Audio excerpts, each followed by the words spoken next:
Hello बच्चों, welcome back to Dhyanam classes. Dhyanam classes में आप सबका स्वागत है। सबसे पहले राधे राधे, जय श्री कृष्णा। कैसे हो आप लोग? आशा करता हूँ आप लोग अच्छे होंगे। तो चलिए, आज ध्यानम क्लासेस के क्रैश कोर्स के सीरीज में मैं आज बायोमोलिकुल्स का 11th लेक्चर लेने जा रहा हूँ। जिन बच्चों ने हमारा पुराना वीडियो नहीं देखा है वो कृपया करके हमारे यूट्यूब चैनल पर जाके देखें और तब जाके ये लेक्चर आपको अच्छे से समझ में आएंगे। तो चलिए, मैं आज की लेक्चर की शुरुआत करने जा रहा हूँ। तो चलता हूँ। मेरा नाम है रवि रंजन और आप देख रहे हैं ध्यानम क्लासेस। मैंने बायोमोलिकुल्स के इस सीरीज में मैंने आप लोगों को कार्बोहाइड्रेट पढ़ाया और कल के लेक्चर में मैंने प्रोटीन के बारे में बताया कि प्रोटीन क्या होता है, प्रोटीन का कार्य क्या होता है। हमने देखा कि प्रोटीन का मतलब प्रोटीन किसे कहा जाता है, किन किन चीज़ों से प्रोटीन मिलकर बना होता है। ये सारा डिस्कशन मैंने पिछले क्लास में कहा था।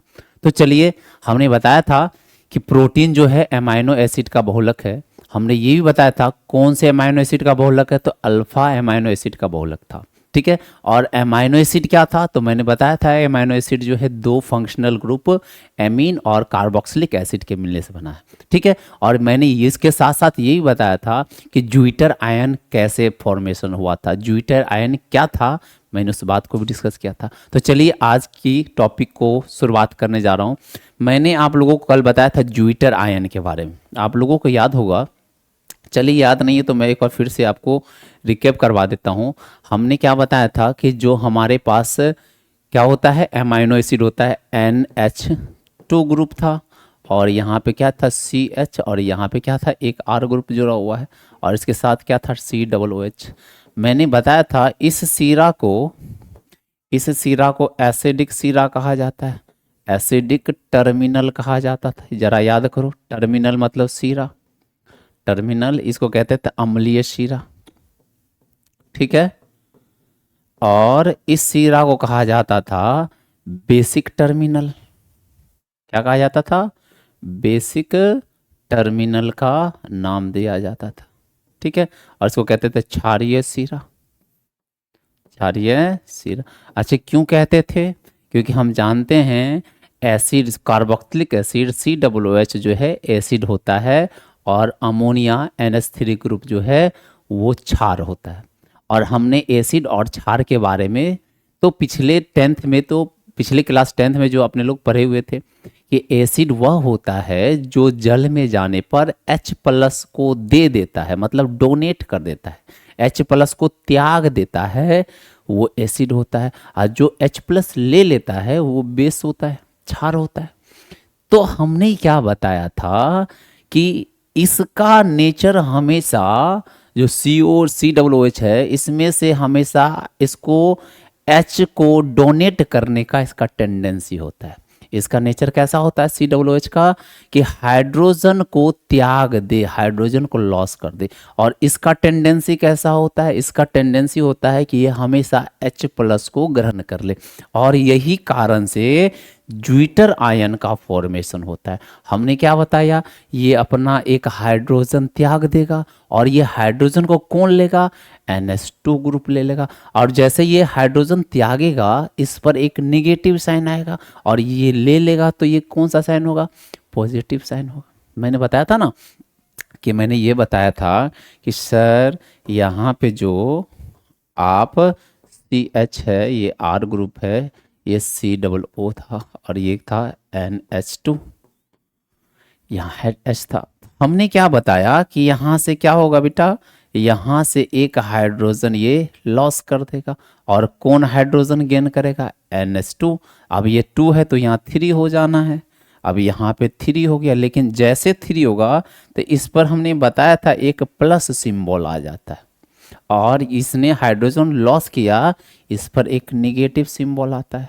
तो ये सीरा अब क्या होगा, ये वाला जो सीरा है और ये वाला दोनों सीरा, अब जरा इसमें हमको अब बताओ, अब इसके पास इसने हाइड्रोजन दे दिया, इसके पास अब हाइड्रोजन की कमी हो गई और इसने ले लिया, ये इसके पास हाइड्रोजन की एकता हो जाएगी, मतलब अधिकता हो जाएगी। अब ये हमेशा चाहेगा कि अब मेरे पास दोबारा से हाइड्रोजन आ जाए क्योंकि इसने लॉस कर दिया और वो दोबारा पुनः पाना चाहेगा। हमने क्या बताया था कल कि अगर कोई चीज़ को खो देता है तब जाके उसकी कीमत समझ में आती है। तब उसका जो है कीमत जो है वो समझ पाता है। तो वही बात है, इसने हाइड्रोजन खो दिया। अब ये पहले दाता था, अब ये दोबारा दान नहीं करेगा, बोलेगा नहीं अब मुझे चाहिए, मुझे कमी हो गया। तो अब ये सीरा H प्लस एक्सेप्टर सीरा हो जाएगा, H प्लस एक्सेप्टर एक्सेप्टर सीरा हो जाएगा। मतलब अब ये सीरा जो है अब तुम्हारा ये कैसा हो जाएगा, बेसिक इंड हो जाएगा, क्षारीय प्राकृतिक हो जाएगा, बेसिक टर्मिनल वाला हो जाएगा, क्षारीय हो जाएगा। और ये सीरा क्या होगा, ये बोलेगा मेरे पास अब जितना हाइड्रोजन था उससे एक्स्ट्रा आ गया, किसी को लेना है तो ले सकता है। तो अब ये दाता हो गया, एक्स मतलब H प्लस डोनर हो जाएगा ये। और H प्लस डोनर होता है, इसका मतलब ये क्या हो जाता है, एसिडिक, एसिडिक टर्मिनल हो गया ये। ठीक है, एसिडिक टर्मिनल मतलब जो है अम्लीय हो गया है। तो इसी के फॉर्मेशन को ही कहते हैं ज्विटर आयन कहा जाता है। इसको क्या कहा जाता है, ZWITTER, ज्विटर आयन। आयन क्यों, क्योंकि ये प्लस और माइनस के रूप में, इसलिए इसको आयंस कहते हैं और इसका नाम दिया गया है ज्विटर आयन कहा गया। क्लियर हुआ। जब भी ज्विटर आयन बन जाता है तो जो एमिनो एसिड था, एमिनो एसिड में जो एसिडिक सीरा था, कौन सा सीरा एसिडिक था, COOH। अब वही सीरा ज्विटर आयन बनने के बाद अब वो बेसिक हो जाएगा, क्षारीय हो जाएगा। और जो क्षारीय सीरा था एमिनो एसिड में NH2 ग्रुप वाला, अब वो सीरा ज्विटर आयन बनने के बाद वो अम्लीय हो जाएगा। ये उल्टा पुल्टा हो गया और इसी को ही कहते हैं ज्विटर आयन। मैंने पिछले क्लास में आप लोगों को ये बात समझा रखा था। अच्छा एक बात अब और समझ लो, ज्विटर आयन इसका लेना है ले सकते हो, इसे पिछले क्लास में मैंने समझाया ही था। चलो अब अगला मैं समझाता हूं। जो भी ज्विटर आयन का फॉर्मेशन हुआ, क्या हुआ है, ज्विटर आयन का जो फॉर्मेशन हुआ है उसका जो pH वैल्यू निकलता है, कौन सा वैल्यू निकलता है, याद रख लेना, ज्विटर आयन का जो pH वैल्यू निकालते हैं, वैल्यू pH वैल्यू जो निकालते हैं, उसी pH वैल्यू को आइसो इलेक्ट्रिक पॉइंट कहा जाता है। आइसो इलेक्ट्रिक पॉइंट कहा गया, याद रखना, पूछा जाएगा आइसो इलेक्ट्रिक पॉइंट क्या है, तो बताना ज्विटर आयन का जो pH मान है उसी का नाम आइसो इलेक्ट्रिक पॉइंट है। अगर किसी एमिनो एसिड का pH मान आइसो इलेक्ट्रिक से कम मिला तो वो एसिडिक होगा। अगर किसी एमिनो एसिड का मान अब आइसो इलेक्ट्रिक पॉइंट से ज्यादा मिला, क्षारीय हो जाएगा। इसका मतलब ये है एमिनो एसिड का क्षारीय और अम्लीय पता करना है तो हमको आइसो इलेक्ट्रिक पॉइंट को देखना पड़ेगा। अगर किसी एमिनो एसिड का मान, अगर किसी एमिनो एसिड के pH का मान आइसो ये तो फिक्स होता है, ज्विटर आयन के लिए फिक्स हो जाएगा। ज्विटर आयन निकालो, उसका आइसो इलेक्ट्रिक पॉइंट मतलब pH मान को निकालो और जो भी pH मान होगा उसको बोल देना आइसो इलेक्ट्रिक पॉइंट है। अच्छा ये फिक्स हो गया है। अब क्या है कि अब कोई भी एमिनो एसिड का pH मान आपको चेक करना है कि अम्लीय है या क्षारीय है। अगर उसका pH मान हम निकाले, अगर आइसो इलेक्ट्रिक से कम आया तो एसिड और आइसो इलेक्ट्रिक से ज़्यादा वैल्यू आया बेसिक, तो हम क्या बोल सकते हैं, इसको आप मतलब जो है स्क्रीनशॉट ले लेंगे इसका। ठीक है, तो चलिए अब क्या बोला जा रहा है, अगर किसी एमिनो एसिड का AA का pH मान क्या हो जाए, आइसो इलेक्ट्रिक के मतलब आइसो इलेक्ट्रिक पॉइंट से ज्यादा हो जाए, आइसो इलेक्ट्रिक पॉइंट से क्या हो जाए, आइसो इलेक्ट्रिक पॉइंट से ज्यादा हो गया तो वो एमिनो एसिड क्या हो जाएगा, वो जो हो जाएगा वो कैसा नेचर का हो जाएगा, वो हो जाएगा आपका बेसिक नेचर, क्षारीय नेचर हो जाएगा, बेसिक हो जाएगा, क्षारीय हो जाएगा। अगर किसी एमिनो एसिड का मान आइसो इलेक्ट्रिक से कम हो जाता है, किससे कम हो जाता है, आइसो इलेक्ट्रिक पॉइंट से, ये क्या सिंबल है, कम, किसका, एमिनो एसिड का, एमिनो एसिड का पीएच, एमिनो एसिड का पीएच जो है आइसो इलेक्ट्रिक से कम हो गया तो ये एमिनो एसिड जो हो जाएगा अपना एसिडिक हो जाएगा, मतलब अम्लीय प्रकृति का हो जाए।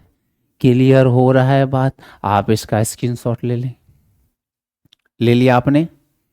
चलिए अब क्या देखता हूँ, यहाँ पे आता हूँ।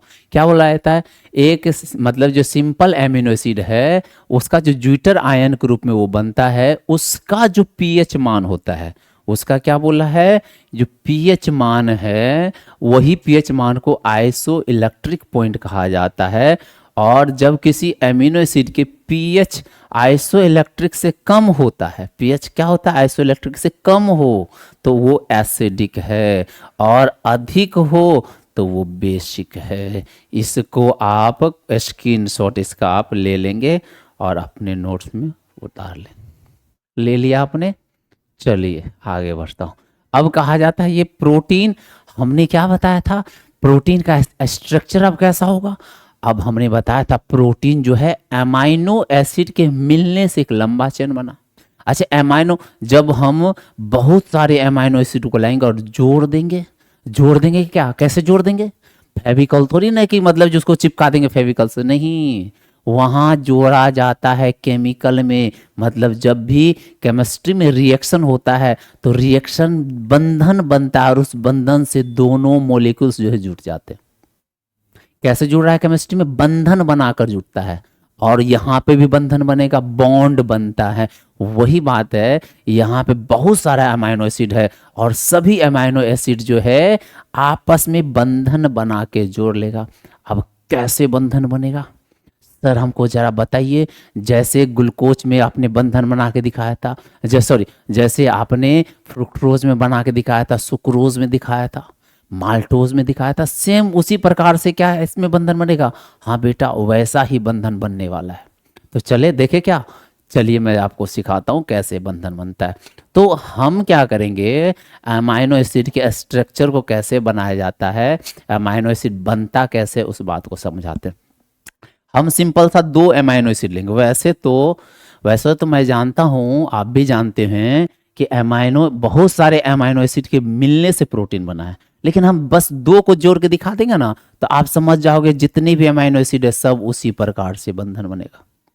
आप समझ जाओगे कि वैसा ही प्रकार से वो बंधन बनने वाला है। तो चलो मैं दिखाता हूँ, 2 लेता हूँ, 2 अमाइनो एसिड लेता हूँ। अच्छा, कौन कौन सा, हम जानते हैं अमाइनो एसिड का फॉर्मूला CH, जानते ही नहीं जानते, CH एक R ग्रुप है।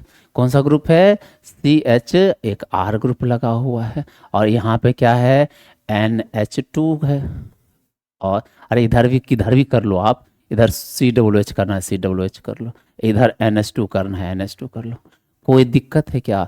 एक और हम ले लेते हैं, एक और हमने अमाइनो एसिड ले लिया, CHR ऊपर में, और यहाँ क्या दिया COOH, और इधर क्या दिया हमने NH2। अब देखो दोनों बंधन बनाएगा। अब कहाँ बंधन बनेगा, हमने बताया था जहाँ डबल बॉन्ड होता है। अच्छा जरा सोचो डबल बॉन्ड कहाँ पे है, और डबल बॉन्ड बोलेगा सर इसके पास है। आप दिखाते हैं कैसे, इसके पास डबल बॉन्ड कहाँ पे है, यहाँ देखो। ये क्या होगा, हम ये जानते हैं, इसको जब हम इसका जब स्ट्रक्चर बनाएंगे तो कैसा होगा, यहाँ पे हो जाएगा C डबल बॉन्ड O। देखो ना ये कैसा रहेगा, यहाँ पर C डबल बॉन्ड O, और इधर क्या हो जाएगा, एक OH ग्रुप लगा रहेगा। और इसको जब बनाओ तो आप देखो, इसको बनाओ तो आप देखो इसको कैसे आएगा, यहाँ पे NH2 ग्रुप है तो यहाँ पे आप नाइट्रोजन कर देना, और यहाँ से एक हाइड्रोजन लगा दो, इधर से एक हाइड्रोजन लगा दो। अब जरा देखो, अब आप यहाँ पे अब बताओ कहाँ बंधन बनने वाला है, तो बोलोगे सर यहाँ तो क्लियरली दिख रहा है क्या, OH और H। और हम जानते हैं OH और H जहाँ भी देखने को मिलता है वो दोनों आपस में बंधन बना लेता है। बिल्कुल सही बउआ, क्या हो रहा है यहाँ पर, यहाँ OH, ये OH बोलेगा, ये H बोलेगा OH भाई और H भाई दोनों अपन दोनों यहाँ चलते हैं और बंधन बनाकर निकल लेते हैं। और यही कहानी यहाँ होता है, ये दोनों जैसे मतलब जो टूटा और टूट कर बंधन बनाएगा और बंधन बनने से ये दोनों आपस में जुट जाएगा। ये दो अमाइनो एसिड है। इसी तरह से इसके आगे भी वही कहानी, इसके इधर भी वही कहानी, और लगातार चलते रहता है। अब कैसे ये टूट के बनेगा, तो अब यहाँ पे गौर करते रहना कैसे किस प्रकार से बंधन बना रहा है। मैं इसको फिर से लिख देता हूँ। यहाँ CH ये R ग्रुप था और इधर क्या था, NH2 ग्रुप था, ठीक है। और यहाँ पे क्या था, C डबल बॉन्ड O। और यहाँ क्या हुआ, यहाँ पे तो हमने बताया अब ये दोनों ग्रुप वाटर बन के निकल गया है। अच्छा यहाँ पे क्या होगा, यहाँ पे जो है ये N, अब यहाँ पे देखते हैं, यहाँ N नाइट्रोजन था, नाइट्रोजन डालो, यहाँ पे CH ये R था, ये C डबल O, ठीक है। अब यहाँ पे क्या हुआ, एक हाइड्रोजन तो रह गया, एक हाइड्रोजन रह गया, और यहाँ पे जो था पोजीशन खाली था। अब ये दोनों मिल गया, अब दोनों मिलकर क्या हुआ, बोला कि भाई आपका हाइड्रोजन गया, अब मेरा OH गया, अब दोनों मिल के बना लेते। इसी बॉन्ड का नाम है, ये जो बंधन आप देख रहे हो इसी का नाम है पेप्टाइड बॉन्ड। पेप्टाइड बॉन्ड कहा जाता है, या पेप्टाइड, हिंदी में भी इसको पेप्टाइड ही कहते हैं, पेप्टाइड, पेप्टाइड बंधन ही कहा जाता है। तो याद रखना, क्या ये जब दोनों OH और H आपस में मिलकर अलग हो गए तो ये वाटर के रूप में बाहर चला गया, और जैसे वाटर के रूप में बाहर चला गया ये दोनों अमाइनो एसिड, ये भी अमाइनो एसिड था, अमाइनो एसिड था, और ये भी अमाइनो एसिड था, और ये दोनों अमाइनो एसिड जुट गए। कैसे, वहाँ से वाटर बाहर चला गया। कैसे वाटर गया, क्योंकि हम जानते हैं एक के पास H था दूसरे के पास OH था, और दोनों ने कंबाइंड किया और बाहर निकल गया, और दोनों के बीच जो बंधन बना है इसी का नाम पेप्टाइड बॉन्ड है। क्या नाम है, पेप्टाइड। मैं अगर आपसे पूछ लूं कि भैया प्रोटीन बनाने वाले जो प्रोटीन का चयन होता है उसमें कौन से बंधन पाए जाते हैं, आप एकदम आंख बंद करके बताना, सर उसमें तो पेप्टाइड बॉन्ड होते हैं। पूछेंगे पेप्टाइड बॉन्ड किसके किसके बीच बनता है, तो बोले सर अमाइनो एसिड को जोड़ने वाला जो बंधन है उसी का नाम पेप्टाइड है। एम आई राइट या रॉन्ग, देखो ना कौन सा बंधन बना है, समझ में आया। भेजा में घुसा, भेजा है या भेज दूं आपको, भेजा अपना भेज दूं क्या, चलो अच्छे से इसका आप स्क्रीनशॉट ले लें। क्लियर हो गया, क्लियर हुआ कि नहीं हुआ, ये तो मैंने दो जोड़ा है, उसी तरह बताओ, उसी तरह बताओ। हम बहुत सारे को जोड़ सकते हैं, सर कितना जोड़ सकते हो, जितना उस प्रोटीन चेन में अमीनो एसिड होगा सबको जोड़ देंगे। कैसे जोड़ोगे सर, पेप्टाइड बॉन्ड से, और जहां जहां पेप्टाइड बॉन्ड बनेगा वहां वहां वाटर बाहर निकलेगा। क्लियर हुआ। सर आप बताओ, हमको अगर n संख्या में जोड़ना है तो क्या करना होगा, जरा सोचो। n संख्या में जोड़ना है तो इधर का भी हाइड्रोजन टूटेगा, देखो ना COOH है ना, ये दूसरा वाला एमिनो एसिड का जो नाइट्रोजन होगा उसका वहां से H लेगा और ये बाहर चला जाएगा। बंधन टूटेगा या नहीं टूटेगा। अब ये कैसे बन रहा है, अब मैं आप लोगों को क्लियरली दिखा रहा हूं इसके बीच में कैसे बने। हो गया, आपने स्क्रीनशॉट लिया। चलिए मैं यहाँ पर ये डायग्राम देखो, पहले ये डायग्राम आपको नजर आ रहा है, क्या नजर आ रहा है, यहाँ पर एक अमाइनो एसिड था और एक ये अमाइनो एसिड था। इसके पास ये देखो ना नाइट्रोजन था, इसके पास 2 हाइड्रोजन, और यहाँ COOH वाला था कि नहीं था, यहाँ OH है ना, तो ये OH और नाइट्रोजन का हाइड्रोजन बोला चलो दोनों मिलकर बाहर चलते हैं, चाय वाय पी के आते हैं, और यहाँ से चाय वाय पीने निकल गया, मतलब बाहर निकल गया जल के रूप में, और ये जल के रूप में जैसे बाहर निकला ये दोनों जुड़ गया, और जुड़ा तो इसी बंधन का नाम है पेप्टाइड बॉन्ड। क्या नाम है, पेप्टाइड बॉन्ड कहा जाता है। आपका ये कॉन्सेप्ट क्लियर हुआ अरे हुआ, इसको क्या कहा जाएगा, पेप्टाइड, और इसी को कहा जाता है डाई पेप्टाइड। अब पूछोगे सर डाई पेप्टाइड क्यों, अरे सब्र रखो, इसका बताएंगे डाई पेप्टाइड क्यों है, आप खुद बताओगे। चलो इसका आप स्क्रीनशॉट ले लो, लिया आपने स्क्रीनशॉट? चलिए बहुत अच्छा। अच्छा, इसी तरह से हमको अगर बहुत सारी संख्या में जोड़ना होगा अमीनो एसिड को, तो जरा देखो कैसे मैं जोड़ूंगा। यहाँ पर C O हम जानते हैं, यहाँ पे क्या जोड़ेगा नाइट्रोजन से, नाइट्रोजन के पास एक हाइड्रोजन है कि नहीं, यहाँ CH और एक R ग्रुप होगा, फंक्शनल ग्रुप R है, और फिर यहाँ पर NH यहाँ जुड़ा रहेगा। देखो ना, यहाँ पे क्या होगा, यहाँ भी CH एक R ग्रुप है, और यहाँ पे क्या होगा, नाइट्रोजन होगा। अरे ये एक एमिनो एसिड था, एक ये एमिनो एसिड था, और दोनों एमिनो एसिड के बीच में कहाँ पर COOH और NH2 के बीच में बंधन बना था, इसी का नाम था पेप्टाइड बंधन। देखो ना, इसी को ना जोड़ना था बाबू। ये एमिनो एसिड था कि नहीं था? अरे यहाँ पर H2 था, मतलब दो हाइड्रोजन था, यहाँ पे क्या था, OH था, दोनों को जुड़ के ही तो बना है ना। तो यहाँ पर जो जोड़ने वाला बंधन है, ये वाला बंधन, इसी बंधन का नाम है पेप्टाइड बॉन्ड। अच्छा, उसी तरह से ये वाला नाइट्रोजन अगला वाला COH से बंधन बनाएगा, और ये वाला नाइट्रोजन अगला वाला COH से बनाएगा, और n संख्या में ये रिपीट करता रहेगा। कितने संख्या में? n संख्या में। तो इसको कैसे दिखाएंगे? इसको दिखाने का सिंपल सा तरीका है, इसको आप घेर दो। इसको क्या करो, आप घेर दो यहाँ से लो, मैंने इसको घेर दिया, ये दोनों को मैंने क्या किया, घेर दिया, और यहाँ पे लिख दिया N, और इसी को कहा जाएगा पॉलीपेप्टाइड चेन। क्या कहा जाएगा? पॉलीपेप्टाइड चेन का नाम। अच्छा, पूछोगे सर पॉलीपेप्टाइड क्यों? तो बताओ यहाँ कितने पेप्टाइड होंगे? यहाँ तो अच्छा, पेप्टाइड मतलब बंधन की संख्या, दो एमिनो एसिड के बीच में कितना पेप्टाइड बॉन्ड? एक पेप्टाइड बॉन्ड। अरे देखो ना, अब देखो ना, अगर एक एमिनो एसिड है, आपको मैं बताता हूँ, आप खुद बता देना, ये एमाइनो एसिड, ठीक है, और ये दूसरा एमाइनो एसिड, दो एमाइनो एसिड को जोड़ देंगे, दो एमाइनो एसिड को जोड़ेंगे। देखो इसके बंधन में, इसके बीच में कौन सा बंधन बनेगा? Sir peptide. मैं पूछूंगा दो एमिनो एसिड के बीच में कितने पेप्टाइड बॉन्ड?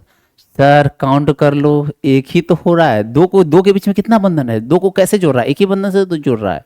अगर यही पूछूंगा सर, अगर यहाँ 3 एमाइनो एसिड होता तो एमाइनो एसिड, एमाइनो एसिड और एमाइनो एसिड, अगर ये 3 होता तो सर 3 होता तो इसको हम मतलब दो पेप्टाइड बॉन्ड वाला कहते हैं। यहाँ कितना पेप्टाइड बॉन्ड होता? अरे 3 को जोड़ने के लिए कितना चाहिए? 2। इसी तरह से 4 होएगा तो आप काउंट करके बता सकते हो, सर 4 होगा, सर 4 होगा तो 3 पेप्टाइड बंधन बनने का चांस है। चांस क्या है? 3 ही बनेगा, गधा कहीं का। आप देखो यहाँ पे क्या, एक इसके पास, एक इसके पास, एक इसके पास, लेकिन एमिनो एसिड कितना था? 4 था। कौन कौन सा? एक ये, एक ये, एक ये, एक ये।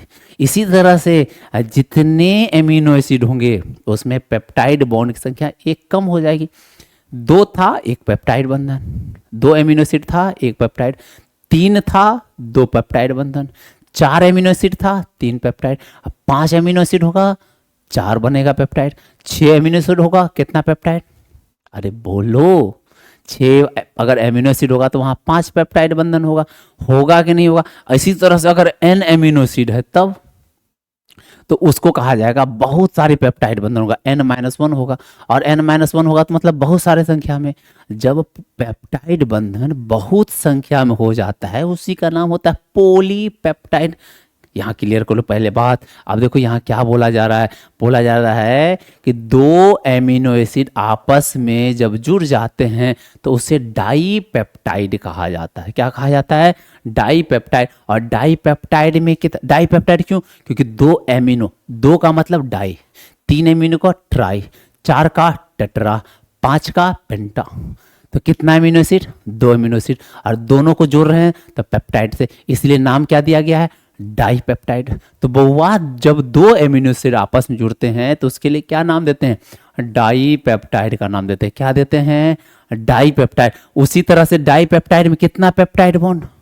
हाँ, आप 2 मत कह देना, क्योंकि 2 डाईपेप्टाइड मतलब क्या? 2 एमिनो एसिड को जोड़ा जा रहा था, और 2 एमिनो एसिड को जोड़ने के लिए कितना बंधन? एक बंधन। तो डाईपेप्टाइड में कितना बॉन्ड? एक बॉन्ड। अब कंफ्यूजन मत हो जाना, अगर एग्जाम में पूछ लिया कि डाइपेप्टाइड में कितने पेप्टाइड बॉन्ड हैं, अब वहां गलती से भी दो नाम कर दिया, तो सही बात बता रहा हूँ, एग्जाम के बाद मैं आपको इतनी कुटाई करूंगा कि सोच नहीं पाओगे आप। ठीक है, हाँ याद रख लो। क्या, जब बहुत सारा, सॉरी, जब दो एमिनो एसिड को जोड़ रहा है तो उसको डाइपेप्टाइड, और उसमें पेप्टाइड बॉन्ड की संख्या एक। अच्छा, तीन एमिनो एसिड को जोड़ेगा, ट्राइपेप्टाइड। ट्राइपेप्टाइड में पेप्टाइड बॉन्ड कितना, दो। अगर चार एमिनो एसिड को जोड़ेगा तो टेट्रापेप्टाइड, और टेट्रापेप्टाइड में एमिनो एसिड, सॉरी मतलब जो पेप्टाइड बॉन्ड की संख्या कितना, वहां पे सर दो हो जा, मतलब टेट्रा में हो जाएगा तीन बंधन। पूछेंगे पेंटापेप्टाइड में कितना पेप्टाइड बॉन्ड, सर वहां पे चार होगा। हेक्सापेप्टाइड में सर पांच होएगा। इसी तरह से बोलेंगे एन संख्या में है, पॉलीपेप्टाइड में कितना, तो एन माइनस वन। कितना है पॉलीपेप्टाइड में, एन माइनस वन हो गया। क्लियर हुआ। अब देखो ना यहाँ पे क्लियरली लिखा हुआ है, क्या लिखा हुआ है, जब दो एमिनो एसिड, कितने एमिनो एसिड, दो एमिनो एसिड आपस में जुड़ते हैं तो उसे डाइपेप्टाइड कहते हैं, और एक पेप्टाइड बंधन होता है। उसी तरह से तीन एमिनो एसिड आपस में जुड़ेंगे, ट्राइपेप्टाइड कहेंगे, और उसमें दो पेप्टाइड बॉन्ड होगा। अगर चार एमिनो एसिड जुड़ेंगे, पेप्टाइड बोलेंगे, और वहां पर तीन पेप्टाइड बंधन होगा। उसी प्रकार जब बहुत सारे एमिनो एसिड, कितने, बहुत सारे एमिनो एसिड आपस में जुड़ते हैं, उसी को कहते हैं पॉलीपेप्टाइड। और पॉलीपेप्टाइड में कितना पेप्टाइड बॉन्ड, तो n माइनस वन, क्योंकि n के संख्या को हम पोली कहते हैं, तो उसमें कितना बंधन, तो एक कम होगा, तो n माइनस वन। कितना peptide bond, n minus one. दिमाग में बात गया कि नहीं गया, हाँ, खोपड़ी से कचरा निकाल के बैठिए पढ़ने के लिए, ऐसा नहीं कि बहुत सारा कचरा ले लिए और फिर बैठे पढ़ाई करने के लिए, सर मैंने तो वहां ऐसे, अरे बुआ, जब तक आप कचरा नहीं निकालोगे तो अच्छा चीज को मैं घुसाऊंगा कैसे। कचरा को फेंक के आइए, दिमाग के कचरा को क्या कीजिए, फेंकिए, और तब पढ़ाई कीजिए। देखिए सारा बात, एक एक बात आपके दिमाग से, दिमाग में घुसता चला जाएगा, ऐसा लगेगा कि आप मतलब जो है अंदर ही लेते ही जा रहे हो। ठीक है, आप इसका स्क्रीनशॉट ले लें, आप ले लो स्क्रीनशॉट। क्लियर हुआ कि नहीं हुआ, अरे यही डायग्राम तो हमने बनाया था, नहीं बनाया था। अब देखो इसको क्या कहेंगे, इसका नाम हो जाएगा, इसका नाम देंगे हम डाइपेप्टाइड। क्या देंगे, डाइपेप्टाइड का। क्यों, क्योंकि दो एमिनो एसिड को जोड़ा है, और कितना पेप्टाइड बॉन्ड की संख्या, एक। इसका नाम क्या देंगे, ट्राइपेप्टाइड। ट्राइपेप्टाइड का नाम देंगे। अच्छा, इसमें कितना एमिनो एसिड, सॉरी इसमें कितना बंधन, पेप्टाइड बंधन, सर एक ये हो गया, एक ये हो गया, दो हो गया। इसका नाम क्या देंगे, ट्राई मतलब टेट्रा नाम देंगे, टेट्रा पेप्टाइड। टेट्रा पेप्टाइड कहा जाएगा। अच्छा बताओ, इसमें पेप्टाइड बॉन्ड की संख्या कितनी, सर तीन, एक दो, एक तीन यहाँ पे है। अब इसी तरह से अगर n वाला होगा, बहुत सारी संख्या में जुड़ेगा। अब जब यहाँ पे एमिनो एसिड क्या हो जाए, बहुत सारे संख्या में जुड़ जाए, बहुत सारे, ए ऐसे करके कितने संख्या में जुड़ जाएगा, n संख्या में जुड़ जाएगा। यहाँ पे दिखाते डॉट डॉट डॉट, मतलब जुड़ता ही जा रहा है। अगर n संख्या में जुड़ जाएगा तो बताओ उसके लिए क्या नाम देंगे, हाँ अब पॉलीपेप्टाइड का नाम देंगे। क्या देंगे, पॉलीपेप्टाइड। और पॉलीपेप्टाइड में बताओ कितनी संख्या होगा बंधन का, सर इसमें जो बंधन की संख्या होगी, पेप्टाइड बॉन्ड की संख्या होगी, पेप्टाइड बॉन्ड की जो है संख्या होगी वो n माइनस वन होने वाला है, क्योंकि n संख्या में ये जुड़ेगा, और उसमें से एक घटा दीजिए, ये पेप्टाइड बॉन्ड की संख्या होगी। आप इसका भी स्क्रीनशॉट ले सकते हैं। ले लिया आपने, आगे बढ़ूं, चलिए चलिए, ये डायग्राम आपको मैंने बताया था, ये किसका है, पॉलीपेप्टाइड। कितने संख्या में जुड़ गए हैं, यहाँ तो दोनों जोड़ के दिखाए हैं, और इधर भी ग्रुप आके जुड़ेगा, इधर भी जुड़ेगा। कितना जुड़ेगा, n। तो इसलिए हम इसको कर दिए कोष्ठ बंद किए, और इसको बोल दिए क्या है, n संख्या में है। तो ये कौन सा हो जाएगा, सर ये पॉलीपेप्टाइड होगा, पॉलीपेप्टाइड। पेप्टाइड होगा बउआ, याद रख लेना। ये किसकी स्ट्रक्चर है? पॉलीपेप्टाइड। और ये बंधन क्या है जो हम दिखा रहे हैं? ये वाला रेखा, ये सारे के सारे पेप्टाइड बंधन है जो बंधते चलेंगे और लंबा चेन मिलेगा। अच्छा, यहाँ से मैं एक चीज आपसे पूछूंगा कि अब प्रोटीन का न्यू डेफिनेशन बताओ। प्रोटीन का तो आप पता है, आप यहाँ से एक चीज और सीख गए कि प्रोटीन चेन में बहुत सारे पेप्टाइड बंधन होते हैं। कितने होते हैं? अरे जब प्रोटीन चेन बनेगा तो कितने बंधन बनेंगे सर? एन संख्या में होगा तो n-1 बंधन बनेगा। वो n-1 को क्या कहेगा? पॉलीपेप्टाइड। क्या कहेंगे? तो हम क्या बोल सकते हैं कि जो प्रोटीन होता है, प्रोटीन का आप देखो, ये प्रोटीन का दूसरा डेफिनेशन दे रहा हूं। प्रोटीन क्या होता है? पॉलीपेप्टाइड चेन होता है। क्या होता है? पॉलीपेप्टाइड का चेन होता है। पॉलीपेप्टाइड का चेन होता है। बस इतना सा बात बोल दो तो प्रोटीन के बारे में आपने मान लो कि आपने सब कुछ बता रखा है, सब कुछ बता दिया है। प्रोटीन का न्यू डेफिनेशन, आप ये भी डेफिनेशन दे सकते हो। पूछा जाएगा प्रोटीन क्या है तो बता देना प्रोटीन पॉलीपेप्टाइड का चेन है। अब पॉलीपेप्टाइड मतलब आप पूछेगा पॉलीपेप्टाइड क्या है तो बताना कि एमिनो एसिड को जोड़ने वाला बंधन पेप्टाइड होता है। और जब एन संख्या में बंधन जोड़ लेता है, एक लंबा चेन बनाता है, तो एन संख्या में पेप्टाइड बंधन बन जाते हैं। उसी का नाम दिया गया है। एन संख्या बनता है मतलब बहुत संख्या बन गया। बहुत का इंग्लिश अर्थ होता है पोली, और पेप्टाइड बंधन है बहुत संख्या में तो पॉलीपेप्टाइड। तो प्रोटीन का क्या डेफिनेशन हो गया? Protein is the polypeptide chain. क्या है? पॉलीपेप्टाइड चेन है। प्रोटीन क्या है? पॉलीपेप्टाइड चेन है। अब पॉलीपेप्टाइड का एक लंबा चेन है, ये भी बोल सकते हो। बस पोली बोल दिया तो उसी से क्लियर हो गया कि ये पॉलीपेप्टाइड का चेन। क्लियर हुआ तो इसका आप स्क्रीनशॉट भी ले सकते हैं। चलो अब आगे चलते हैं। देखो ना, यही चीज बताया है कि नहीं बताया गया? जो डायग्राम हमने बनाया वही तो बनाया। देखिए आप, ये एक एमिनो एसिड है, यहाँ से यहाँ तक, यहाँ से यहाँ तक क्या था? एक एमिनो एसिड था। और ये क्या था? दूसरा एमिनो एसिड था कि नहीं था? ये दूसरा एमिनो एसिड यहाँ से यहाँ तक था। और दोनों को कौन जोड़ दिया? ये बंधन। और इसी तरह से इधर भी जुटेगा वो बंधन, फिर दूसरा एमिनो एसिड को जोड़ेगा, फिर दूसरा तीसरे को जोड़ेगा, तीसरा चौथे को जोड़ेगा, इधर भी ये तीसरे को जोड़ेगा, चौथे को जोड़ेगा। उस तरह से लंबा चेन उधर भागेगा और लंबा चेन उधर जाएगा। कितने संख्या में? एन संख्या में। मेरे पास तो उतना जगह है नहीं जो दिखा पाऊं, तो क्या किया मैंने थोड़ा सा मैथमेटिक्स का सहारा लिया, थोड़ा सा अपने दिमाग को चलाया। मैंने बोला कि नहीं, मैं इतना लंबा नहीं बना सकता। मैंने बस 2 बनाया और दोनों के बीच में पेप्टाइड बंधन, एक ये बनाया एक ये बनाया, दोनों के बीच में पेप्टाइड बंधन को दिखाया।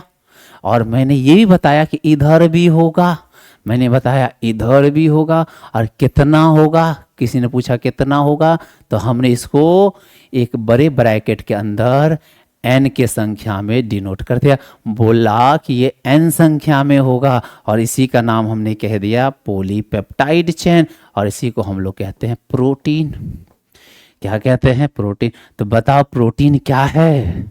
अब बताओ प्रोटीन क्या है? प्रोटीन सर पॉलीपेप्टाइड चेन है। बहुत अच्छा। अच्छा, पहला डेफिनेशन क्या बताया था? प्रोटीन जो है वो क्या है? प्रोटीन क्या है? हाँ, वहां बताया था अल्फा एमिनो एसिड का बहुलक। अल्फा एमिनो एसिड कैसे जुड़ेगा? पेप्टाइड बंधन से। और कितने संख्या बनेगा? सर बहुत संख्या बनेगा। इसलिए क्या नाम दोगे उसको? पॉलीपेप्टाइड का नाम देंगे। बात तो दोनों एक ही है। देखो ना, ये परिभाषा कोई अलग से आसमानी, मतलब ऐसा नहीं है कि रात में मुझे आसमानी आया और आज आपको बताया, नहीं उसी से निकल के आया। समझ में आया ना? स्क्रीनशॉट लो जल्दी से, आगे बढ़ूं। फिर ले लिया स्क्रीनशॉट, आगे बढ़ूं क्या? बहुत अच्छा। अब देखो प्रोटीन के स्ट्रक्चर। अब लगभग प्रोटीन खत्म ही होने वाला है। अगले क्लास में हम लोग न्यूक्लियो प्रोटीन को देखेंगे, मतलब आरएनए डीएनए। तो ये खत्म ही होने वाला। देखते हैं प्रोटीन का जो है कई प्रकार के स्ट्रक्चर है। Primary structure, secondary structure, tertiary होता है, फिर क्वाटरनरी स्ट्रक्चर होता है। लेकिन यहाँ पे हम केमिस्ट्री के अंतर्गत उतने स्ट्रक्चर का अध्ययन नहीं करेंगे। वो कहाँ करेंगे? बायोलॉजी के अंतर्गत। यहाँ पे हम लोग 3 प्रकार के स्ट्रक्चर को देखेंगे। पहला स्ट्रक्चर है प्राइमरी स्ट्रक्चर, इसको कहा जाता है प्राथमिक संरचना। प्राथमिक संरचना कहा जाता है। प्रोटीन के पास कई संरचनाएं होते हैं, यहाँ पे हम पढ़ रहे हैं पहला प्राथमिक संरचना।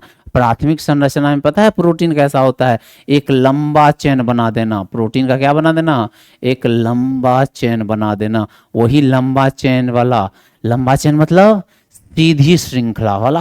कौन सा श्रृंखला वाला, सीधी श्रृंखला वाला। अगर जब चेन बनता है, क्या बनता है, सीधी श्रृंखला चेन बनता है, उसी का वही स्ट्रक्चर होता है प्राथमिक, जिसको कहा जाता है प्राइमरी। क्या कहा जाता है, प्राइमरी स्ट्रक्चर कहा जाता है। ये सबसे सरलतम प्रोटीन है।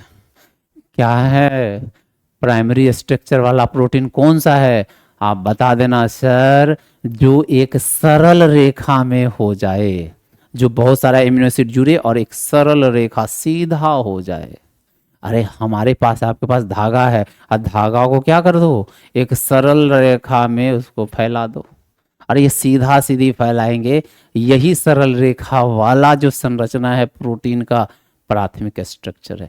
इससे क्या पता चलता है, इससे पता चलता है एमिनो एसिड के क्रम, कि कौन कौन से क्रम में एमिनो एसिड जुड़े हुए। अरे एमिनो एसिड को ही जोड़ना ना, तो इसका क्रम पता चलेगा। एक नंबर पे कौन सा एमिनो एसिड है, दूसरा पे कौन सा है, तीसरा पे कौन सा है, चौथे पे कौन सा है। आराम से काउंट कर लेंगे। एक सीधा रेखा रहेगा तो क्या करोगे, काउंट कर लोगे। जैसे मेरे पास बहुत सारे, मतलब जैसे मान लो कि ये है, दोनों को जोड़ दिए, फिर इसके बाद किसी और को जोड़े, फिर चौथे को, तो मैं बता दूंगा अच्छा एक नंबर पे मार्कर है, 2 नंबर पे ये रिमोट है, और तीसरा नंबर कोई और है, चौथे। इस तरह से हम बता देंगे, क्रम को बता देते हैं। जैसे आप लोगों को लाइन में खड़ा कर देते हैं, तो बोलता ना हाँ, एक नंबर में फलाने कुमार इधर आओ, फिर उसके पीछे वो फलाना लड़का आओ, फिर उसके पीछे वो लड़का आओ। सबके नाम अलग अलग बोलते हैं कि नहीं बोलते, क्रम बाय क्रम। उसी तरह से ये लंबा चेन वाला प्रोटीन, प्राथमिक स्ट्रक्चर वाला प्रोटीन से क्या पता चलता है, एमिनो एसिड के क्रम पता चलते हैं, उनको सीक्वेंस पता चलते हैं, उसके प्रकार पता चलते हैं। क्लियर हुआ, कुछ ज़्यादा इसमें पढ़ना ओढ़ना नहीं रहता है।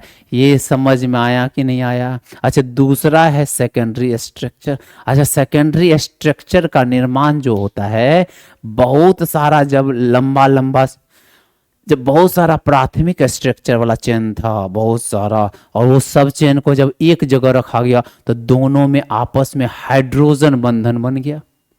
बोलोगे सर कैसे हाइड्रोजन बंधन बना, हमको नहीं यार आप बताइए।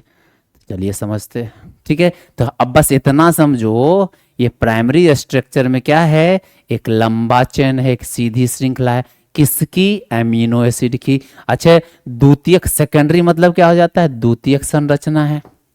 कैसी संरचना है, द्वितीयक संरचना वाला है, ठीक है। और ये क्या था, प्राथमिक संरचना वाला था, प्राथमिक संरचना वाला था। क्लियर हुआ। अच्छा द्वितीयक संरचना का निर्माण कैसे है, हाइड्रोजन बॉन्ड के कारण होता है, याद रखना। द्वितीयक संरचना का निर्माण कैसे हुआ, प्रोटीन के द्वितीयक संरचना का निर्माण हाइड्रोजन बॉन्ड के कारण होता है। अब कैसे होता है यहाँ पे मैं समझाता हूँ। अब प्रोटीन प्राइमरी स्ट्रक्चर में क्या था, प्राइमरी स्ट्रक्चर में क्या था, आप यहाँ ध्यान दो। यहाँ क्या हुआ, बहुत सारा एमिनो एसिड, बहुत सारा एमिनो एसिड, और ये एमिनो एसिड जो है बहुत सारे मात्रा में जुड़ता गया n संख्या में इधर, n संख्या में इधर। इसी को कहा जाता है प्राइमरी स्ट्रक्चर। लेकिन जब सेकेंडरी स्ट्रक्चर बनेगा, क्या बनेगा, सेकेंडरी स्ट्रक्चर जब बनेगा, तो याद रखना सेकेंडरी स्ट्रक्चर कैसे बनता है, मैं दिखाता हूँ। जैसे मान लो एक प्राइमरी स्ट्रक्चर था, फिर एक और प्राइमरी स्ट्रक्चर था, फिर एक और था। ये जितने भी लंबी लंबी श्रृंखलाएं हैं, ये प्राइमरी स्ट्रक्चर, ये भी प्राइमरी, ये भी लंबा चेन है कि नहीं है। देखो ना ये लंबा चेन बनाया कि नहीं बनाया, ये भी एक लंबा चेन है, किसका, प्रोटीन का। ये भी एक लंबा चेन है प्रोटीन का। अब क्या किया, ये आपस में ही बंधन बनाना शुरू कर दिया। अब बोलोगे सर कैसा बंधन, हाइड्रोजन बॉन्ड। यहाँ पर जरा सोचो, यहाँ क्या था, NH वाला था, यहाँ पे C बीच में कार्बन होगा, फिर यहाँ क्या होगा, C डबल बॉन्ड O वाला होगा कि नहीं होगा, फिर यहाँ पे NH वाला होगा, अरे था, फिर यहाँ पे क्या हो जाएगा, सी एच आर वाला हो जाएगा, और फिर क्या हो जाएगा, सी डबल बॉन्ड ओ वाला हो जाएगा, और इस तरह से जुड़ता हुआ रहेगा। उसी प्रकार से यहाँ भी क्या होगा, सी डबल बॉन्ड ओ वाला होगा, और फिर क्या होगा, सी एच आर होगा, और फिर क्या हो जाएगा, सी सॉरी एन एच वाला होगा, एन एच वाला होगा यहाँ पे, और इस तरह से। हेलो, हाँ ठीक है। तो आपको यहाँ क्या समझ में आ रहा है, यहाँ पर क्या हुआ, ठीक है, यहाँ पर एन एच आया। अब जहाँ देखो, अब जहाँ एन एच होगा, जहाँ ओ होगा, जहाँ हाइड्रोजन होगा, या एन एन के साथ जो हाइड्रोजन है, जो कार्बन के साथ ऑक्सीजन है, उसके बीच में एक फोर्स ऑफ अट्रैक्शन काम करेगा। एक ऐसा लगेगा कि आकर्षण बल काम कर रहा है, एक आकर्षण बल काम करेगा, ये आकर्षण बल काम करेगा, और इसी आकर्षण बल को ही हाइड्रोजन बॉन्ड कहते हैं। और ये हाइड्रोजन बॉन्ड के कारण ये जितने भी धागा होंगे आपस में मतलब जो बंध जाएंगे, और बंधने के बाद जो स्ट्रक्चर बनेगा उसी का नाम होगा सेकेंडरी स्ट्रक्चर। बोलेगा सर नहीं समझ में आ रहा है, चलिए मैं दिखाता हूँ डायग्राम कैसा होता है। अब देखो ये डायग्राम जो है, आप जब देखोगे, इसका पहले आपने स्क्रीनशॉट लिया, इसका स्क्रीनशॉट ले लेंगे आप, तब मैं सेकेंडरी स्ट्रक्चर को दिखाएंगा। प्राइमरी समझ में आ गया कि लंबा चेन है, चलो हो गया। अब यहाँ सेकेंडरी स्ट्रक्चर समझा रहे हैं, देखो क्या हुआ।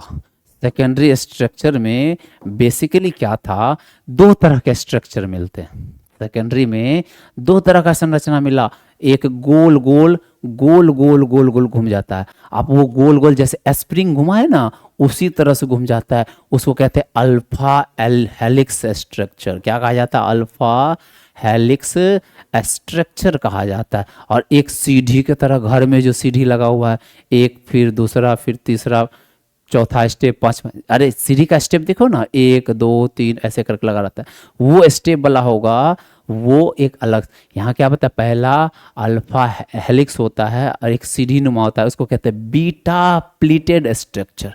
बीटा प्लीटेड स्ट्रक्चर वाला होता है। अब देखो इसमें कैसे हो रहा है, एक एमाइनो एसिड का ये चेन था, लंबा चेन था, देखो ना एमाइनो एसिड सब जुड़ गया आपस में, एक लंबा चेन था, एक एमाइनो एसिड का ये लंबा चेन था।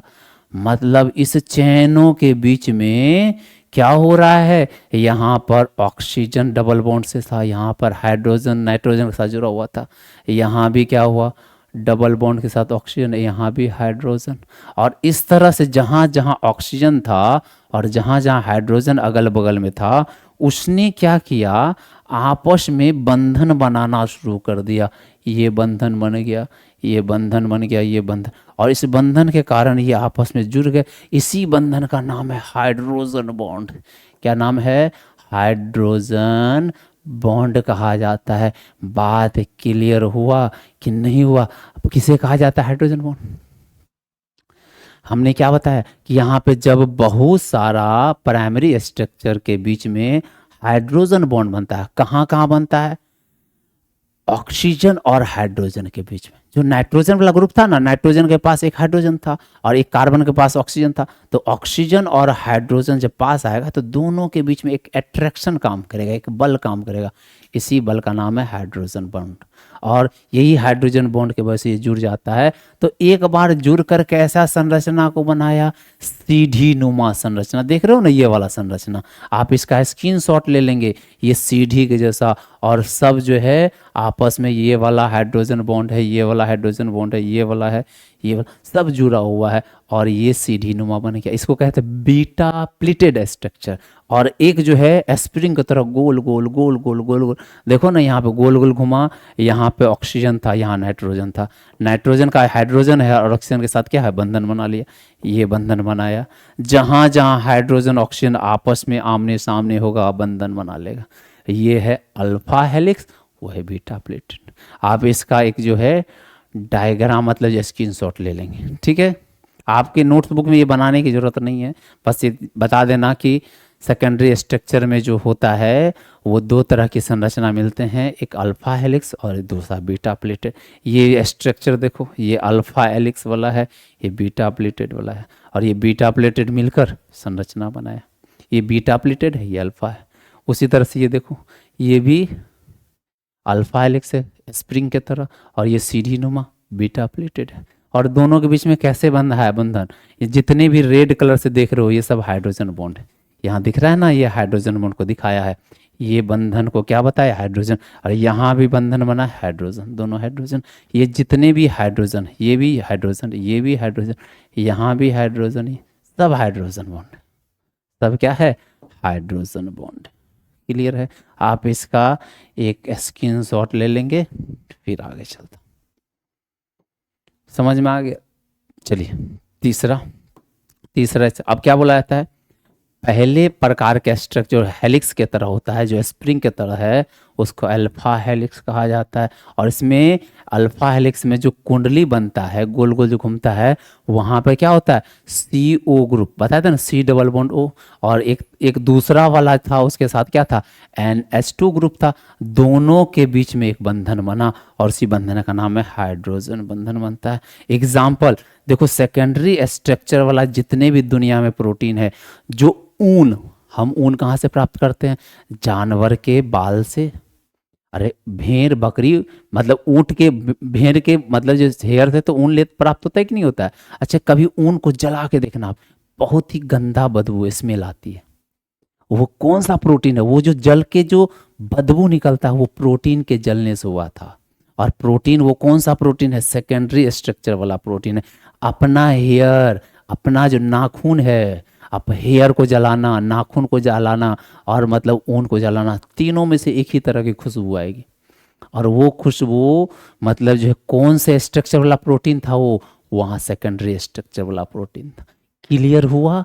हेयर्स, नाखून, ऊन, ये सब कौन से प्रोटीन वाला, कौन से स्ट्रक्चर वाला है, सेकेंडरी स्ट्रक्चर वाला प्रोटीन है। क्लियर है। अच्छा दूसरा जो स्ट्रक्चर मिलता है उसमें कौन सा मिलता है हमें, वहाँ मिलता है बीटा प्लेटेड स्ट्रक्चर मिलता है। क्लियर है। ये आप इसका स्क्रीनशॉट ले लेंगे। ले लिया आपने। चलिए आगे बढ़ता हूँ अब। ठीक है। अब टर्शियरी स्ट्रक्चर पे आते हैं। टर्शियरी स्ट्रक्चर क्या कहता है, टर्शियरी में क्या है, बहुत सारे अलग अलग प्रकार की जो लंबी चेन है वो कुंडलित हो जाती है, मुड़ जाती है।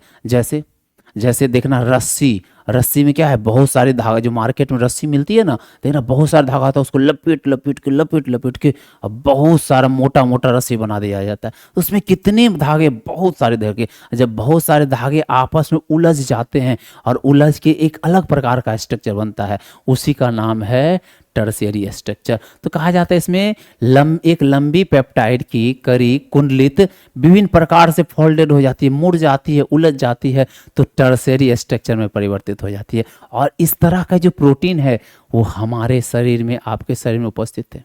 जो हमारे ब्लड में प्रोटीन है, प्रोथ्रोम्बिन है, फाइब्रिनोजिन है, मायोग्लोबिन है, हमारे आपके शरीर में जो प्रोटीन है वो प्रोटीन टर्शियरी स्ट्रक्चर, बहुत ही जटिल प्रोटीन है। वो हमारे आपके मतलब जो जैविक तंत्र के अंदर जो प्रोटीन मिलता है, उसमें से मुख्य रूप से जो प्रोटीन है वो एकदम जटिल प्रोटीन है। और जटिल प्रोटीन टर्शियरी स्ट्रक्चर है। सबसे साधारण प्रोटीन प्राइमरी स्ट्रक्चर, उससे थोड़ा सा जटिल हो गया था, बताए थे धागा आपस में बंधन बनाया था हाइड्रोजन, तो थोड़ा सा और जटिल हो गया तो सेकेंडरी बनाया, उससे अधिक और जटिल हो जाएगा तो टर्शियरी बनाएगा। और टर्शियरी कहाँ पाया जाएगा, हमारे आपके शरीर के अंदर प्रोटीन। तो कभी पूछ देगा मायोग्लोबिन कौन से संरचना वाले प्रोटीन है, टर्शियरी। पूछ देगा फाइब्रिनोजिन कौन सा है, टर्शियरी। पूछेगा प्रोथ्रोम्बिन कौन, ये सब हमारे शरीर के अंदर पाया जाता है। तो जो हमारे शरीर के अंदर गोलीय प्रोटीन है, मायोग्लोबिन है, ये सारे के सारे कौन से हैं, टर्शियरी वाले हैं। अब चलो प्रोटीन का वर्गीकरण पढ़ते हैं। प्रोटीन को कितने वर्गों में बांटा गया है, प्रोटीन को 2 वर्गों में बांटा गया है। कितने वर्गों में बांटा गया है प्रोटीन को, इसका आप स्क्रीनशॉट ले लेंगे। ठीक है, प्रोटीन को 2 वर्गों में बांटा गया। ठीक, ले लिया आपने। अच्छा 2 वर्ग क्या है, एक को कहा गया आवश्यक प्रोटीन और दूसरे को कहा गया अनावश्यक प्रोटीन। अच्छा आवश्यक प्रोटीन कौन सा है, अनावश्यक प्रोटीन कौन सा है। अच्छा आवश्यक मतलब क्या हुआ, जिसको हमारे शरीर की आवश्यकता है। आवश्यकता है इसका मतलब हमारे शरीर के अंदर नहीं था तभी तो आवश्यकता था। आपको कोई भी चीज की आवश्यकता कब पड़ती है, जब आपके पास नहीं होता है। और आपके पास अगर ऑलरेडी है तो क्या उसकी आवश्यकता पड़ेगी, नहीं। तो बउआ याद रखना, आवश्यक प्रोटीन क्या है, ऐसे प्रोटीन जो हमारे पास नहीं है। नहीं है मतलब हमारा शरीर उसका निर्माण नहीं करता है, वो हमें बाहर से भोजन के द्वारा लेना पड़ता है। वैसे प्रोटीन को आवश्यक प्रोटीन कहते हैं। और ऐसे भी कुछ प्रोटीन है जो हमारा शरीर खुद बना लेता है, उसको कहते हैं अनावश्यक प्रोटीन। अरे जब हमको हमारा शरीर खुद बना लेगा तो हमको क्या बाहर से आवश्यकता है? तो जब आवश्यकता नहीं है तो उस प्रोटीन को कहते हैं अनावश्यक। आवश्यकता नहीं है, नॉन इसेंशियल। देखो ना, ये क्या कह रहा है, वो प्रोटीन जो हमारे शरीर में संश्लेषित नहीं होता है, मतलब इसकी जरूरत है, हमारा शरीर नहीं बना रहा है, अगर जरूरत है तो उसको बाहर से बुलाओ, उसकी आवश्यकता है, इसलिए इसका नाम है इसेंशियल प्रोटीन। और इन्हें भोजन के द्वारा बाहर से लिया जाता है, आवश्यक प्रोटीन कहलाता है। अनावश्यक प्रोटीन क्या है? जो हमारा बॉडी स्वतः संश्लेषित कर लेता है, बना लेता है, उसको नॉन इसेंशियल कहा जाता है। बोलेगा सर हमारा शरीर बनाता है क्या प्रोटीन? हाँ बउआ बनाता है। एक्चुअली में क्या है, हमारे शरीर में प्रोटीन बनाने वाले एमिनो एसिड, एमिनो एसिड याद रख लेना, 22 प्रकार के एमिनो एसिड होते हैं हमारे शरीर में। कितने प्रकार के हैं? 22, जिसमें से 11 एमिनो एसिड है, 11 ऐसे एमिनो एसिड हैं जो हमारा शरीर नहीं बनाता है, 11 जो है नहीं बनाता है, बाद बाकी 11 जो है हमारा शरीर खुद बना लेता है।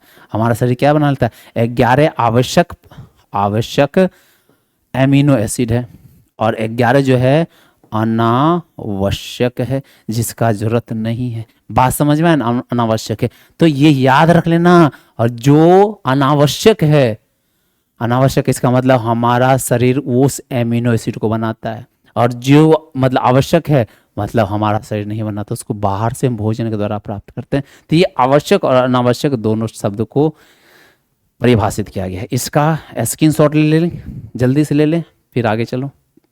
ले लिया आपने?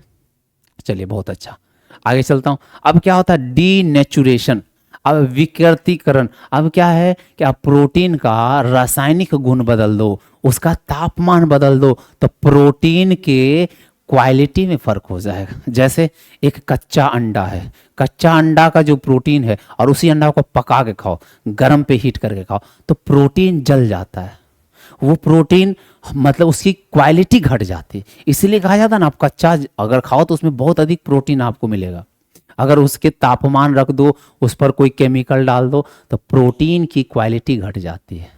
समझ में आया ना? तो उसी को कहा गया है विकृतीकरण, डीनेचुरेशन। जब प्रोटीन को तापमान या केमिकली प्रभाव में रखा जाता है तो वो प्रोटीन का नेचर में परिवर्तन हो जाता है, विकृति हो जाती है, इसी को कहा जाता है विकृतीकरण। जैसे एग्जांपल ले लो कि अगर मान लो कोई भोजन है, दाल है, मैं उसको दाल को जला दूं, दाल को जब जला दूंगा तो उसकी भैया प्रोटीन क्वालिटी घट जाएगी, वो खत्म हो जाएगा, बेकार हो जाएगा, वो मतलब जो हमारे शरीर के लिए आवश्यक नहीं।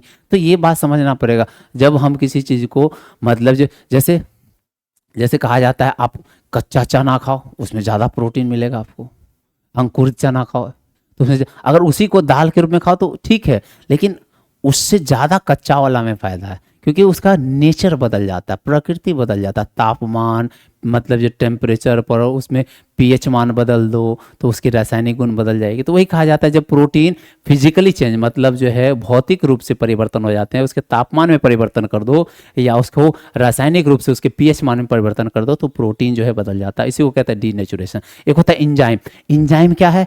इंजाइम को प्रोटीन बनाता है। इंजाइम को बनाने वाला सबसे बड़ा मतलब कारक क्या है, सबसे बड़ा फैक्टर क्या है? वो प्रोटीन है।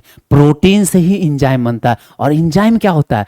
इंजाइम उत्प्रेरक होता है। उत्प्रेरक मतलब कैटलिस्ट। आप लोग केमिस्ट्री में पढ़ते होंगे कैटलिस्ट रिएक्शन। कैटलिस्ट का मतलब है जब कोई रिएक्शन की क्रिया को बढ़ा दे, उसको कैटलिस्ट कहा जाता है। जैसे एग्जांपल, जैसे आग जल रहा है, अगर हम आग जल रहा है वहां गए, पेट्रोल डाल दिया आग में, तो बताओ क्या होगा? सर ऐसे में तो आप जला दोगे मुझे।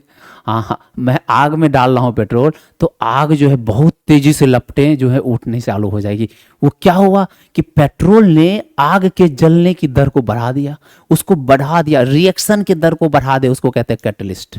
तो पता है इंजाइम क्या है? बायो कैटलिस्ट है। मतलब हमारे शरीर में अगर ये इंजाइम जाएगा तो हमारे शरीर में जो रिएक्शन चला उसको बढ़ा देगा। सर कौन सा रिएक्शन?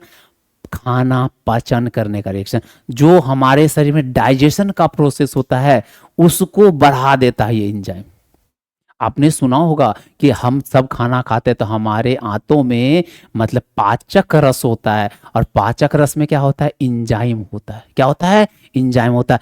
अगर पाचक रस निकाल लिया जाए हमारे आंतों से, हमारे पेटों से, तो खाना जल्दी नहीं पचेगा।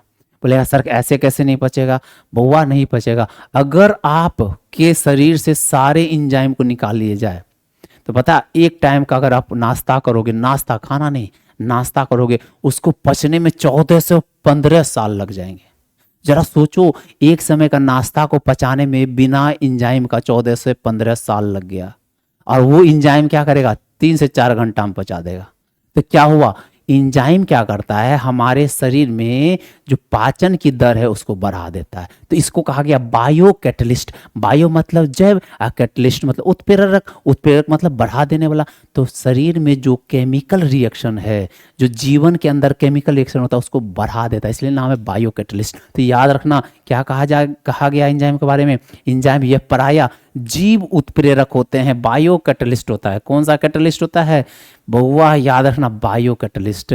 हमारे ये एंजाइम कोई दूसरी जगह नहीं पाया जा रहा, हमारे तंत्रिका तंत्र में पाया जा रहा है, ठीक है। और यही तंत्रिका तंत्र में, सॉरी, हमारे शरीर तंत्र में पाया जा रहा है, जो हमारे अंदर जो पाचन का रिएक्शन चल रहा है उसको बढ़ा देता है, बायो कैटलिस्ट है। तो बोला जाता है बॉडी में जो बायोकेमिकल रिएक्शन है एंजाइम के द्वारा उत्प्रेरित होता है। एंजाइम अगर नहीं होगा वो रिएक्शन की दर घट जाएगी, एंजाइम जाएगा उसको बढ़ा देगा। तो आप इसका स्क्रीनशॉट ले लेंगे।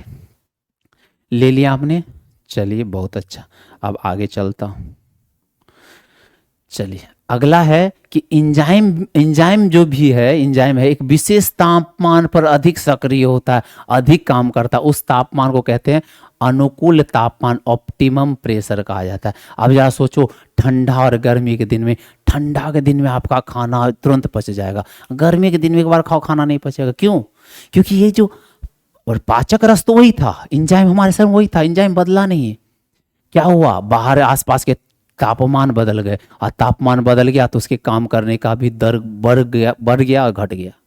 देखो ना, ठंडा के दिन में ऐसा तापमान होता है कि हमारे शरीर में खाना बहुत तेजी से पच जाएगा, और गर्मी के दिन में नहीं पचता है। इसका रीजन क्या है, वायुमंडल का आसपास का तापमान बदल गया। तापमान बदल गया तो वो शरीर के अंदर जो एंजाइम है उसके काम करने का दर जो है घट भी गया है, बढ़ भी गया है। तो क्या कहा जाता है कि एक विशेष टेम्परेचर पर ये अति सक्रिय होता है, बहुत अधिक काम करता है। उस तापमान से आगे पीछे कर दो, काम करने का रेट स्लो हो जाएगा। तो वही कहा जाता है, उस टेम्परेचर को ऑप्टिमम टेम्परेचर कहा जाता है। और ऑप्टिमम टेम्परेचर जो होता है 37 डिग्री, हमारे शरीर का तापमान 37 डिग्री। इसीलिए तो कहा जाता है हमारा आपका शरीर का तापमान क्या 37 क्यों है, क्योंकि इस तापमान पर हमारे शरीर के अंदर जो केमिकल रिएक्शन चलता है बहुत फास्ट। अगर शरीर का तापमान घट गया, बढ़ गया, तो रिएक्शन का दर घट बढ़ जाएगा, इंसान की मृत्यु हो जाएगी। समझ में है ना, शरीर का तापमान घट गया वो उसमें भी दिक्कत, अब बढ़ गया उसमें भी दिक्कत। क्यों? क्योंकि हमारे शरीर के अंदर जो बायोकेमिकल रिएक्शन हो रहा है एंजाइम के द्वारा, वो होगा ही नहीं, होगा, खत्म हो जाएगा, डिस्टर्ब हो जाएगा। तो शरीर का डिस्टर्ब होगा तो क्या हो जाएगा, मृत्यु के कगार पे तो जाएंगे। तो इसलिए हम लोग का शरीर का तापमान क्या है 37 डिग्री। इस तापमान पे हमारा शरीर बहुत अच्छे से वर्क कर पाता है। क्लियर हो गया? अच्छा, अब दुनिया में एंजाइम को पहचाना कैसे जाएगा, तो उसके सामने उसके लास्ट में एज लग जाए तो समझ लेना एंजाइम है। अगर किसी नाम के पीछे क्या हो जाए, एज लग जाता है, उसको क्या क्या कहेंगे, एंजाइम। जैसे माल्टोज, याद है ना, माल्टोज MALTOSE, अगर OSE की जगह ASE लग जाए वो माल्टोज था, अब माल्टेज लग जाए, एज लग जाए, इसका मतलब ये माल्टोज का पाचन करेगा। किसका पाचन करेगा? यहाँ पे लिखा है माल्टोज के पाचन को करने के लिए माल्टेज नाम के एंजाइम आते हैं। कौन से एंजाइम आते हैं? माल्टेज। जैसे आप जरा एक चीज बताओ, लैक्टोज का पाचन करता है, लैक्टेज आएगा। लैक्टोज का पाचन करने के लिए कौन आएगा? लैक्टोज का पाचन करना, लैक्टोज। बताओ लैक्टोज के लिए क्या आएगा? लैक्टेज आएगा। एज आ गया, एज आ गया, एज मतलब एंजाइम है ये, और ये एंजाइम किसका पाचन करेगा? लैक्टोज का। उसी तरह से सुक्रोज, बताओ सुक्रोज के पाचन के लिए क्या आएगा? आप बताओ, यहाँ पे बोलेगा सर सुक्रेज कर दीजिए, एज कर दीजिए। उसी तरह से सेल्यूलोज का, सेलुलोज का क्या पाचन, सेलुलोज, एज आ जाएगा, लास्ट में एज लगा देना। एज लगाने पे वो इंजाइम हो जाता है, वो इंजाइम उस मतलब जो है कार्बोहाइड्रेट को वो पाचन कर पाता है। जैसे मतलब आ जाता है, हम बोलते हैं प्रोटीन को पचाने के लिए, प्रोटीन, बताओ क्या आ जाएगा, प्रोटीएज आ जाएगा, प्रोटीएज आ जाएगा। जैसे लिपिड होगा, लिपिड मतलब फैट, लिपिड बताओ, लिपिड को पचाने के लिए लाइपेज, एज देखो ना सबके अंदर एज, लाइपेज क्या करे, किसका पाचन करे, लिपिड का। प्रोटीएज, प्रोटीन का पाचन। सुक्रेज, सुक्रोज का पाचन। लैक्टेज, लैक्टोज का पाचन। माल्टेज, माल्टोज का पाचन। इसी तरह से आप मतलब समझ सकते हैं, आप इसका एक बार स्क्रीनशॉट ले लेंगे, ठीक है, ले लिया आपने। चलिए फिर आगे था, अब क्या कहा जा रहा है, अब न्यूक्लिक एसिड, अब अगले क्लास में इसको हम डिस्कस करेंगे, ठीक है। तब तक के लिए आप लोग अच्छे से पढ़िए, मन से पढ़िए, आपका दिमाग का कंसंट्रेशन अच्छा रहना चाहिए, आपका मानसिक रूप से स्वस्थ रहना चाहिए आपको पढ़ाई करने के लिए। तो आशा करता हूँ आप लोग जो है अच्छे ढंग से पढ़ाई करेंगे। फिर मिलते हैं आपसे नेक्स्ट क्लास में, तब तक के लिए धन्यवाद, शुक्रिया।